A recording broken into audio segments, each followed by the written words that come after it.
There's something about Amado. There always has been something off with him. He's not a hero. He's not a villain. But he's a man with a plan that's so cold, so calculated that it just chills you to your spine. If you suddenly start coughing, you believe that Amado's behind it. If the world begins to end tomorrow, you believe that Amado's behind it. In Boruto 2 Blue Vortex chapter 24, when Kawaki confirms that Naruto's still alive when he's talking to Jura, Amado did not flinch. Not a single drop of shock on his face, not like with Sumire, who, is a reminder, Sumire never knew that. Boruto never told him that part of the truth. If you think that's the case, go back and reread chapter 6 of Boruto 2 Blue Vortex.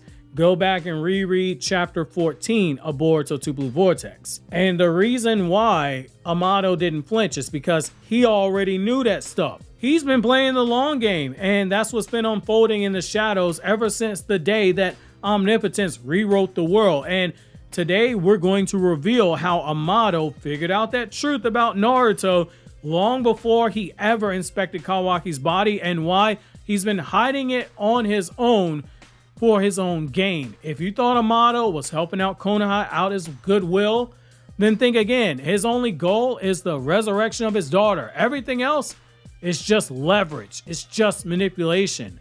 It's just control. Join me in today's newest Naruto Explained video, where your OBC, your original Boruto chief, breaks down the true beauty of Amado being that ever so lovable Sussy baka, in that he's been gathering intel in silence, waiting for the right moment to retake leverage when the opportunity arises. Also, if you're not seeing the chapter review, I'll leave that linked in the end credits of this video, as well as the description box. And also, if you're into Don, check out the new Don video over on my Anime Explained channel, as well as other seasonal anime that are airing right now. So we have videos for My Dress Up Darling. We got videos that are going to be talking about the cleaners and the very hot anime that everybody's a big fan of right now, as well as Rent a Girlfriend. If it's airing right now, the editor on that channel is hard at work. It's just taking a little while because I literally only have one editor on that channel.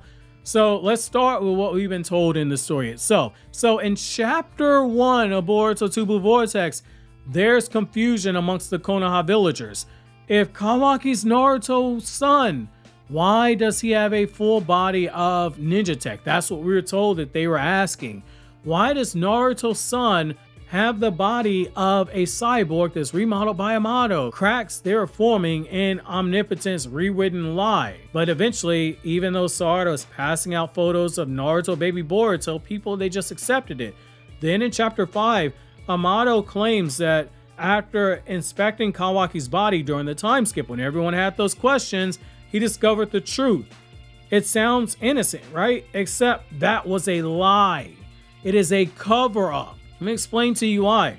In chapter 15, and even before that, when Amado was looking through Delta's eyes, I said, like, hey, if he can look through Delta's eyes, he can look through Kawaki's eyes. Well, in chapter 15, it revealed that smoking gun, Amado's ninja tech, inside of Kawaki, it allows him to see and hear everything that Kawaki saw and heard.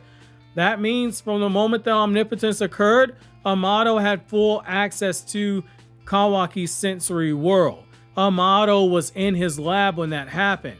After everything went down, you don't think that he would have reviewed the footage, especially if in his mind, the boy that he thinks had Akibi's data, which would be Boruto because of Omnipotent, suddenly went missing. You think he wouldn't try to look and see where that child was? No, he would have. And then he would have realized, wait a second, I'm looking through Kawaki's eyes and not Boruto's. If Kawaki saw or heard something that revealed the lie, if he was talking about it to Ada, which he likely would have done, Amado would have seen and heard it too, and Amado would have known.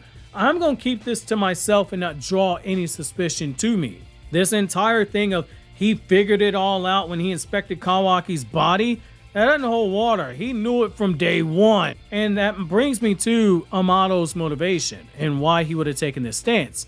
He's not good, he's not evil. Instead, Amado's just desperate. To understand why he would hide this truth, we have to go back to Amado's true goal. Amado doesn't care about Konoha's safety. He could give two fucks about Konoha. Instead, he cares about his daughter. He doesn't care about Boruto or Kawaki truly. Whichever one has his daughter's data, which would be Kawaki, that's all he cares about. All he wants is to revive his daughter. He already has her biological clone prepared. All he needs is Kawaki to implant the Karma Seal that contains her data. That way he doesn't end up with another version of Delta that is a raging B word. I've already used my one swear word for this video. Going any further gets it age restricted. But here's the catch. Kawaki refuses to place the Karma on Akibi until he kills Boruto, Code, and all the Shinju. Those are a lot of insanely powerful targets. And Amato knows that Kawaki is one ticking time bomb, one ticking clock away from just going nuclear. So how do you gain leverage on someone that is that powerful and someone who is that volatile? It's simple. You wait for them to slip up, and that's what Amato's going to do. This is why Amado is letting that lie continue. By pretending to not know that Naruto's alive, Amado accomplishes two major things. He keeps leverage on Kawaki. Kawaki is ultimately obsessed with protecting Naruto and obsessed with eliminating Boruto. If Amado were to tell the world that Naruto's alive, omnipotence won't save Kawaki. People will be asking questions, especially after Boruto told everyone Naruto's alive. He just didn't say that Kawaki was the one that sealed Naruto away. Kawaki might panic, he might act erratically, or worse, he might become uncontrollable. But by pretending that he does not know, Amado can act like he's still on Kawaki's side as a useful pawn ready to cooperate while secretly gathering intel and buying time. He needs a trump card for Kawaki, because if things ever go crazy, he needs some button he can press. And that's one hell of a button to have in your back pocket to say, hey, if you don't give me something here, what's to say I don't tell everybody the truth about what happened? I got all this stuff recorded on my equipment here, which he probably does. And that brings me to Konoha and how there's no love lost between Shikamaru and Amado. Shikamaru now is 8th Hokage. He's already at odds with Amado. He doesn't trust him. If Amado suddenly came up with the cure for cancer, Shikamaru is #1 hater. He would refuse to take it. And Amado knows that. If the truth about Naruto being alive was ever leaked, it would create massive instability in Konoha. Faith in Kawaki would crumble, and trust in leadership would falter. So Amado's sitting on that truth because right now he has two people that are not fond of him, Kawaki and Shikamaru, both who have something to lose if the truth ever comes out.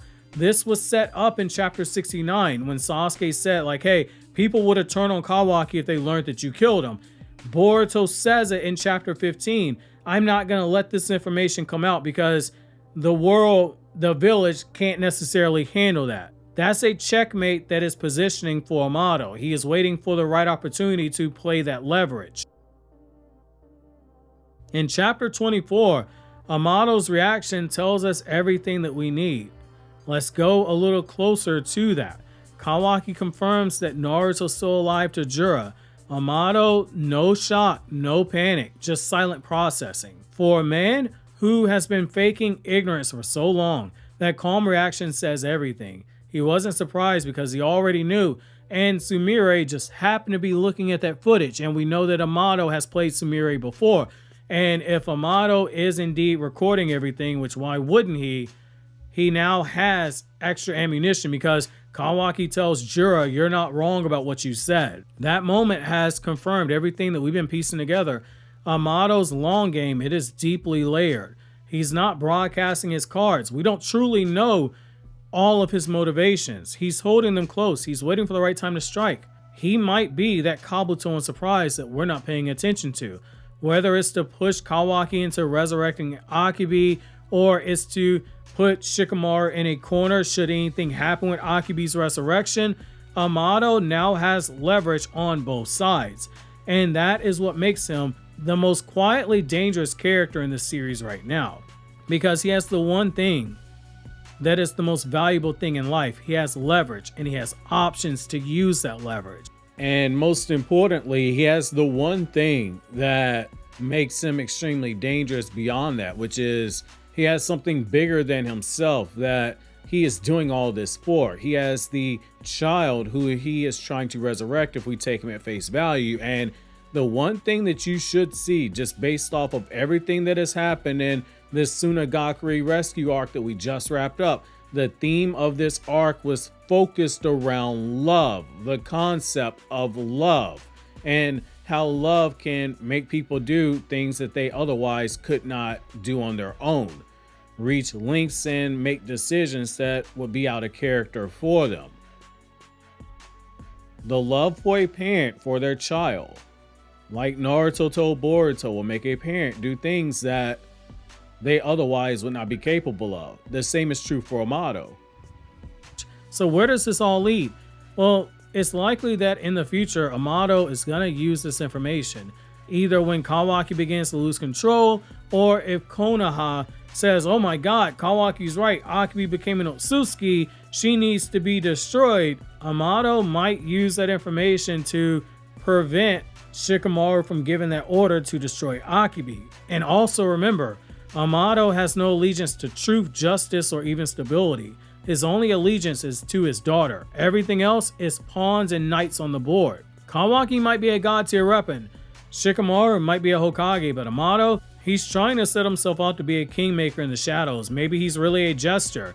But one thing that we do know is that he holds one of the most dangerous truths in the entire ninja world, that the hero of the fourth great ninja war, that the hero who saved the world several times, he's still alive, and that Konoha and Kawaki have been covering it up.